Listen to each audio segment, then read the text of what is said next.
Now,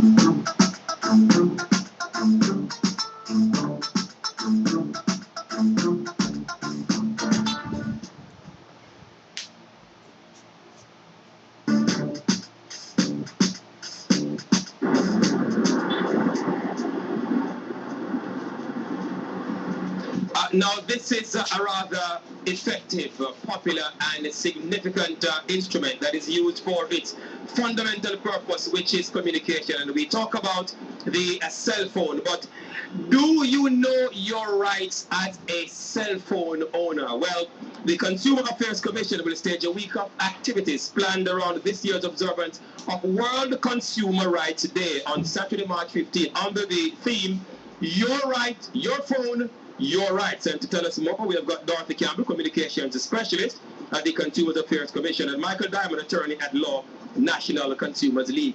Gentlemen, lady, good morning. Thanks for joining us. You're right. Many people really don't know exactly their rights. But first of all, tell us essentially what exactly it is that we're talking about. Okay, Jamaica decided to use this theme because based on the feedback from Consumers International, which is the umbrella organization of 150 countries, more than 200 organizations worldwide, they found that this particular device, the mobile phone, has become an income earner, communications, it's used to diagnose illnesses. It's one of the most vital piece of instrument that a citizen can own today. So based on that, the proliferation of phones, they've decided that this is the issue that should be addressed worldwide. Jamaica has decided to educate consumers about the fact that they ought to have rights once they get into a contract with a provider of service. So part of the reason we have chosen Your Phone, Your Rights is to educate consumers that they should educate. They should know their rights. And we will be looking at these specific cases. Now, there are 4 cases that you have isolated. We talk about billing, we talk about spam, we talk about drop calls, and to an extent, the terms, the fairness of the contract.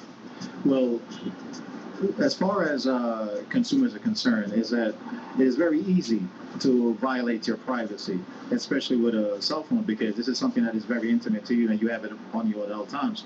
So protecting the consumer's privacy, as far as from information overload is concerned and unnecessary marketing to you, which you should have a choice whether or not you would like to receive these messages. Oftentimes you're using your cell phone and here comes a message from the cell phone company, which basically is not important, it's not essential, but they're pitching another particular product that you can't afford. All right, break it down for me a bit, because this is something that we're all exposed to. Are you saying to me now that if I'm using my cell phone, irrespective of which one of the providers, and I get a message on it introducing me to some new specials that they might have, are you saying that I have a right to reject this? You do have a right. You have a right to reject it, preempt, to say, well, listen, I would like to be undisturbed, basically excluded from spam, because this is exactly what it is. Information overload, what it actually does, it provides too much information that basically clouds your judgment, so you're not able to make an informed decision. And what ends up happening is that individuals are getting into plans that they basically can't afford outside of their budget, because this is actually a strategic marketing to get individuals that are underinformed. How do I go about seeking some kind of redress? What do I do? Because it is a part of the provider's operations. What do I do? Well, one thing that is happening now, Rohan, is that we have recognized that somehow consumer protection is behind the 8 ball where this is concerned. The technology is out ahead of us.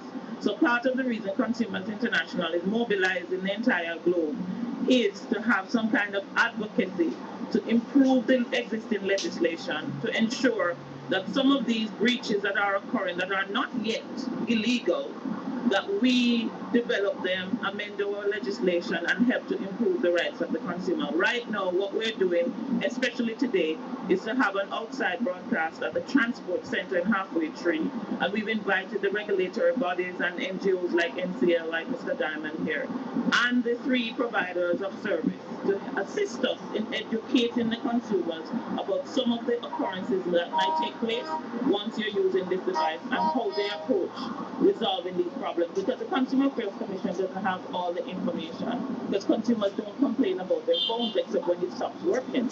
So we have to educate them first and then let them understand what their rights are, and then we can deal with redress. Yes.